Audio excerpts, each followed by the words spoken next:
पैसे की परेशानियों से आजाद होना चाहते हैं तो 7 काम आपने करने हैं। पहला काम यह है 4% रूल को याद रखें।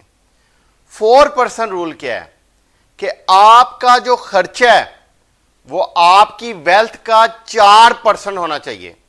यानी कि आपकी वेल्थ इतनी होनी चाहिए कि उसका अगर 4% लें तो वो आपका जो एक्सपेंस है वो पूरा होना चाहिए। मिसाल के तौर पे अगर आपका खर्चा 40,000 है तो आपकी जो वेल्थ है वो आपकी 1 करोड़ होना चाहिए। और अगर आपका खर्चा 4 लाख है तो आपकी वेल्थ मिनिमम जो है वो 10 करोड़ होनी चाहिए, क्योंकि 4% जो है वो इजी है बनाना, कंपैरेटिवली बुरे हालात में भी आसानी से बन जाता है।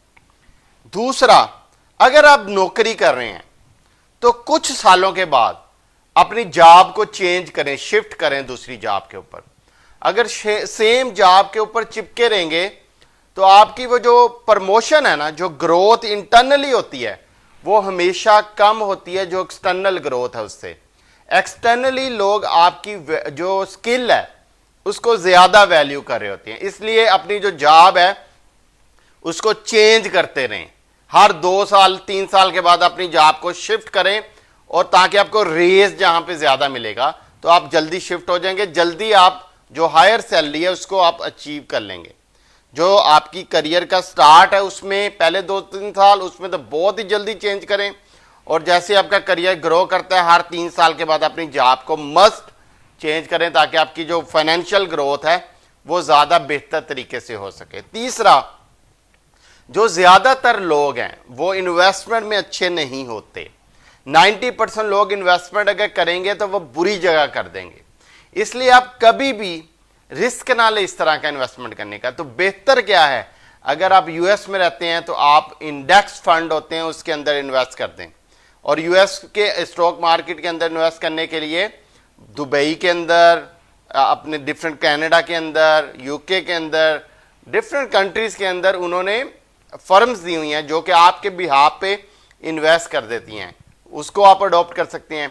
या फिर आप ऐसी जगहों के ऊपर इन्वेस्ट करें जो कि स्टैंडर्डाइज है, एक बेंचमार्क सेट हो चुका है वहां पे इन्वेस्ट करने का। जैसे आपका डीएचए है पाकिस्तान में, एक बेंचमार्क सेट हो चुका है। आप ऐसी जगहों पे इन्वेस्ट करें जहां पे बेंचमार्क सेट हो चुका है, स्टैंडर्ड है, जहां पे आपको पता है कि ज्यादा लॉस नहीं होगा। चौथा, जब भी कभी इन्वेस्ट करें तो उसको कम से कम जो आपने माइंड के अंदर रखना है उस इन्वेस्टमेंट का, वो आपने 10 साल रखना है, 10 से 12 साल। इससे कम अगर आप सोच लें कि मैं 5 साल के लिए कर दूं, 2 साल के लिए कर दूं, तो वो फिर इन्वेस्टमेंट नहीं है। क्योंकि 2 साल 5 साल के बाद हर चीज का जो अपना साइकिल होता है ना, वो साइकिल ही बहुत सारी चीजों का 5 से 7 साल होता है। जैसे कि प्रॉपर्टी है तो इसका साइकिल इटसेल्फ ही 5 से 7 साल है। तो अगर आपने इन्वेस्ट कर दिया और 7 साल तक वो रिटर्न दोबारा उधर नहीं आएगी तो आपको लॉन्ग टर्म में आपको जो लॉस है वो ज्यादा होने के चांसेस हैं। इसलिए इन्वेस्टमेंट का जब भी सोचें तो आप 10 साल का मिनिमम रख के सोचें। 10 साल से कम अगर आपको पैसे विड्रॉ करने पड़ते हैं तो फिर वो इन्वेस्टमेंट नहीं है, वो आप समझे कि आप रिस्क ले रहे हैं। 5वां, आपकी जो इनकम है ना उसका हमेशा 40% सेव करके फौरन से इन्वेस्ट करें, क्योंकि 40% मिनिमम बेंचमार्क है जो आपका सेव होना चाहिए। छठा, आपके लिए बहुत ज्यादा इंपॉर्टेंट है कि आपका जो एक्सपेंस है वो बहुत मिनिमम होना चाहिए। जितना मिनिमम आप एक्सपेंस कर सकते हैं। कभी भी देखो देखी एक्सपेंस ना करें कि हमारे रिश्तेदार ने कर दिया, अजीज ने कर दिया तो अब मैंने भी जो एक्सपेंस करना नहीं, ऐसे मत करें। अपनी चादर देख के पांव फैलाएं, बल्कि चादर देख के उससे भी कम पांव फैलाएं। अपने एक्सपेंस को मिनिमम रखें, सादा गजा खाएं, सादा कपड़े पहने, 1-2 अच्छे सूट जरूर ले लें जो आपको प्रेजेंटेबल बनाते हैं, क्योंकि वो आपको ज्यादा इनकम अर्न करने में आपकी हेल्प करेंगे। लेकिन इससे ज्यादा मत स्पेंड करें इन चीजों के ऊपर, ताकि जितना खर्चा कम होगा उतनी इनकम और उसका गैप जो है वो आपकी सेविंग इन्वेस्टमेंट की तरफ जाएगा, और वही आपको फ्यूचर में जाके फ्री करेगा। 7वां, अपनी जो जॉब है, अपना जो बिजनेस है, आप जो मर्जी करें, लेकिन उसमें से जब भी चूज करें वो कैटेगरी चूज करें जहां के ऊपर इनकम हाईएस्ट है, जैसे आपको पता है रिकग्नाइज, आपको पता है कि कुछ प्रोफेशन जो हैं वो दूसरे प्रोफेशन से ज्यादा पैसे बनाते हैं।